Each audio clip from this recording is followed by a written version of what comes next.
नमः संस्कृताय मित्रों। तो वही आज मैं आपको शब्द रूप के बहुत जो आप नहीं जानते वो कुछ महत्वपूर्ण आप नियम लिख लीजिए और यकीन मानिए ये नियम आप लिखने के बाद दुनिया का कोई भी शब्द रूप आसानी से आप निकाल पाएंगे। तो देखिए मैं आपको बता दूं कि संस्कृत में जो विभक्ति होती है यहां पर आपको दिखाई दे रहा होगा, ये जो विभक्ति लिखी है पहले जान लीजिए विभक्तियां जो है संस्कृत में 7 हैं और हिंदी में जो विभक्तियां 8 है। देखिए प्रथमा, द्वितीया, तृतीया, चतुर्थी, पंचमी, षष्ठी और संबोधन। ठीक है, तो ये प्रश्न आपसे पूछेगा कि विभक्तियों की संख्या कितनी है, तो आप बताएंगे सर विभक्ति जो है हमारी 7 है। इसके बाद वचन कितने होते हैं, तो संस्कृत में 3 वचन होते हैं। ठीक है, यानी कि एक वचन, द्विवचन और बहुवचन, ये 3 वचन आपके होते हैं, यानी कि एक वचन, द्विवचन और बहुवचन। इसके बाद दुनिया का कोई भी शब्द रूप आप कैसे निकालेंगे वो भी मैं आपको बता रहा हूं। देखिए ये जो आपका अंतिम में यदि आप देख रहे होंगे तो राम शब्द रूप आप याद करेंगे। देखिए राम के अंत में जो राम है, राम के अंत में मां में आपको क्या दिख रहा, आ दिख रहा। जैसे अगर मैं बालक लिख देता हूं, यहां पर बालक लिख देता हूं तो बालक के का में अंत में क्या दिख रहा, आ दिख रहा। अगर यहां पर मैं रमा लिख देता हूं तो रमा में बड़ा आ की मात्रा है, मां मछली में क्या दिख रहा है, बड़ा आ। तो ये रूप में थोड़ा अलग से चल पाएगा, यानी कुछ इसके रूप जो है, यानी कुछ जैसे कि तृतीया में इसका रामेण बनता है तो इसमें आपका अलग बन जाएगा। तो वहां पर आपको कैसे ध्यान रखना है कि हम राम का शब्द रूप याद कर लें, बाकी सभी का हम बना लें। ठीक है, तो इनको देखिए यदि आप इस प्रकार से पढ़ते हैं कि रामः, रामो, रमाह, तो इस प्रकार से आपको नहीं पढ़ना, ये आप त्याग दीजिए। आज जो बता रहा हूं इसे नोट कर लीजिए, जिंदगी भर कभी नहीं भूलेगा। पहले तो मैं आपको राम का शब्द रूप याद करा रहा हूं।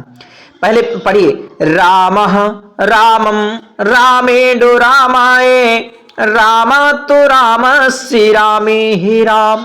किस प्रकार से पढ़ना सर?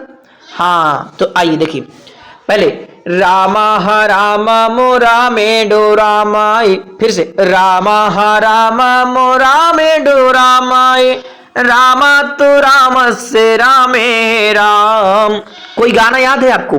तो उसी गाना में इसको रामः राममो रामेणो रामाय, रामातो रामस्य रामे हे राम, राममो रामेणो रामाय, रामातो रामस्य रामे हे राम। अब देखिए शब्द रूप आपसे ये परीक्षा में किस प्रकार से पूछता है। देखिए जैसे ये सबको पता रहता है कि भाई पहले में विसर्ग होता है, जो द्वितीया भक्ति होती है उसमें अंतिम में जैसे यहां रामम लिखा है तो अगर बालक का बनाएंगे तो यहां पर आपका बालकम हो जाएगी, यानी कि मां में हलंत लगेगा। इस प्रकार से सब कोई रटे रहता है कि विसर्ग है पहले में, फिर इसके बाद दूसरे में मां में हलंत है, फिर एण की मात्रा जैसे रामेण, फिर आय की मात्रा आय, यहां पर देखिए अंत में देखिए राम आय। इसके बाद देखिए तो रामात लिखा है, रामात तो यानी कि आत सभी में जोड़ेंगे, बालकात, रामस्य बालकस्य हो जाएगा, अस अस इस प्रकार से जोड़ देंगे अस, तो यहां पर बालकस्य हो जाएगा, बालकस्य। ठीक है, तो रामस्य हो गया। इसके बाद सप्तमी में क्या होता है कि एक ही मात्रा लगी होती। संबोधन कोई याद इसलिए नहीं करता क्योंकि इसमें ऊपर का यानी एक वचन उसी प्रकार से रहता, केवल इसमें हे लगाना होता है, यानी संबोधन होता है ये जो है। और संबोधन का चिन्ह भी इस प्रकार से होता है, ध्यान रखना, ये संबोधन का चिन्ह है, तो इसको भी आपको ध्यान रखना है। अब देखिए औ की मात्रा द्विवचन में होती सब में, जैसे बालको, बालको, रामो, रामो। और फिर यहां पर ये जो 3 होते हैं यानी कि तृतीया, चतुर्थी, पंचमी, ये तीनों ये एक समान होते हैं। इसमें केवल भ्याम शब्द आपको तीनों में आपको मिलेगा। तो अब आपको कहीं भी भ्याम मिलेगा तो आप बताएंगे सर पंचमी हो सकता है, चतुर्थी हो सकता है, तृतीया हो सकता है। अब जो ऑप्शन में देगा वही आप लगा लेंगे। तो ये आपके परीक्षा में नहीं पूछता है, बताऊंगा आपको। और इसको भी आप जान जाएंगे रामयोह, रामयोह सभी में, बालकयोह, बालकयोह। तो ये भी अब यहां से सर पूछा जाता, देखिए जैसे आपसे पूछा जाएगा रमाह, तो आप बताएंगे बहुवचन का प्रथमा विभक्ति बहुवचन का एक वचन है, वो बहुवचन है। ठीक है, प्रथमा भक्ति का बहुवचन है। और अब ये जैसे रमान पूछा तो द्वितीया भक्ति का बहुवचन है। ठीक है, और रमान हो गए रमयः, रमयः, रमेभ्यः, और फिर रमेभ्यः, फिर रामाराम। देखिए यदि आपको इस प्रकार से राम या नाम मिल जाए तो आपको षष्ठी लगाना है, सु लगाए, सु मिलता कहीं तो आप सप्तमी लगा देना है। ठीक है, तो ये आप ध्यान से समझिए। पहले मैं राम का आपको फिर से एक बार याद करा देता हूं। देखिए एक वचन रामः रामम, दूसरे राग से रामः रामम रामेणो रामाय, रामातो रामस्य रामे हे राम, रामः रामम रामेणो रामाय, रामातो रामस्य रामे हे राम। पहला यानी प्रथमा विभक्ति में रामः है, द्वितीया में रामम है, तृतीया में रामेण, चतुर्थी में रामाय, पंचमी में रामात, षष्ठी में रामस्य, सप्तमी में रामे, संबोधन में हे राम। अब याद करना है बहुवचन, तो इसको देखिए रमाहो रमानो रमैया रमेभ्या, रमाहो रमानो रमैया रमेभ्या, रमाहो रमानो रमैया रमेभ्या, रमेभ्या रमाणं रमेषु रमाहो, रमेभ्या रमाणं रमेषु रमाहो, रमेभ्या रमाणं रमेषु रमाहो, हे रमाहो। अब देखिए दुनिया के कोई भी शब्द रूप हैं, तो मित्रों देखिए जैसे हम राम का रूप याद किए हैं, ये आकारांत पुल्लिंग में बालक का उसी प्रकार है। बालक जो है का कबूतर में आप देखिए ध्यान से आ की मात्रा, बस यही समझाना है मुझे आपको। तो यहां से ये जो छोटा आ है तो इसमें आकार कारांत यानी आकारांत बन गया, आ लगा के कारांत जोड़ देना है और ये पुल्लिंग शब्द हो गए। क्योंकि राम कैसा शब्द है, राम एक लड़का हो सकता है, ठीक है। यदि लता कह देते हैं, यदि हम सीता कह देते हैं तो यह एक लड़की हो जाती है, नाम से पता चलता ना। तो इसीलिए नाम से पता चल गए बालक कौन है, एक लड़का होगा, इसीलिए हम पुल्लिंग कह दिए।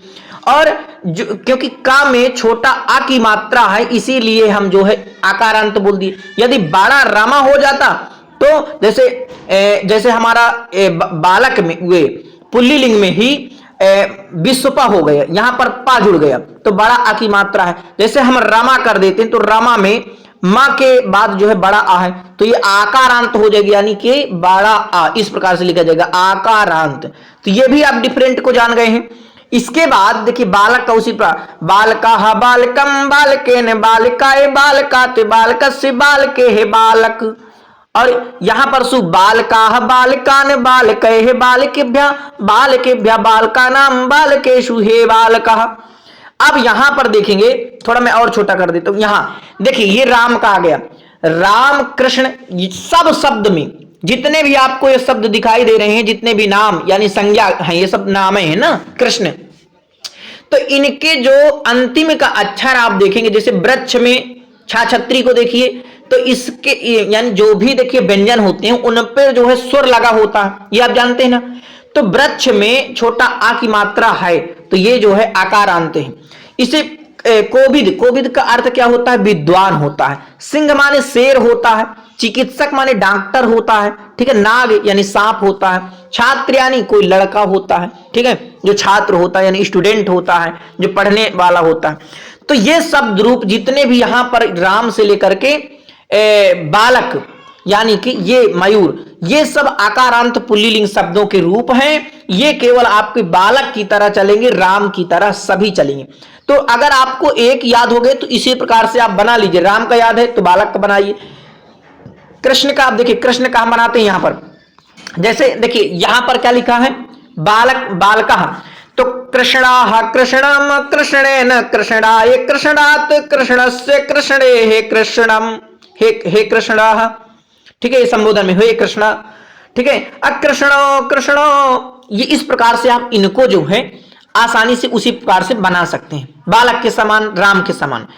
तो मित्रों यही आपको ध्यान देना है, कोई भी शब्द रूप में राम या नाम आ जाए तो षष्ठी लगा देना है, सु आ जाए सप्तमी लगा देना है। देखिए बाल के भ्या भे, यहां पर बाल के भ्या एभ्या एभ्या आ जाए तो यहां पर चतुर्थी पंचमी हो जाता है। बाल कान आन मिल जाए तो यहां पर आपका द्वितीया हो जाता है। भ्याम भ्याम लग जाता है तो आपको बताया मैंने तृतीया चतुर्थी पंचमी हो जाता है।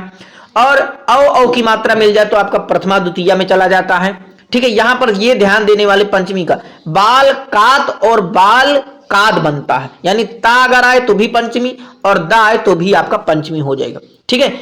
सप्तमी में अस की मात्रा लग जाती है, सप्तमी में ए की मात्रा लग जाती है। एक शब्द रूप की मैं संक्षिप्त ट्रिक डाला हूं, उसे देख लीजिए, आप हमारे चैनल में देखेंगे तो वहां से शायद आपको और बहुत तरीके से आप सीख जाएंगे। वहां पर मैं आपको कुछ ट्रिक बताया हूं। तो इस प्रकार से आपको बालक शब्द रूप या राम का शब्द रूप याद करना होता है। तो यदि यह वीडियो आपके लिए मददगार रही हो तो जरूर अपने मित्रों तक शेयर करिए और हमारे चैनल से आप जुड़ जाइए। आपका जो भी प्रश्न हो उसे कमेंट सेक्शन में पूछना न भूलें। यदि आपको नहीं आ रहा तो जरूर आप हमें कमेंट करिए। सफलता उन्हीं को मिलती है जिनके सपनों में जान होती है। तब तक के लिए धन्यवाद। अगली वीडियो में हम फिर मिलते हैं। शुभकामनाएं। धन्यवाद। नमः संस्कृताय।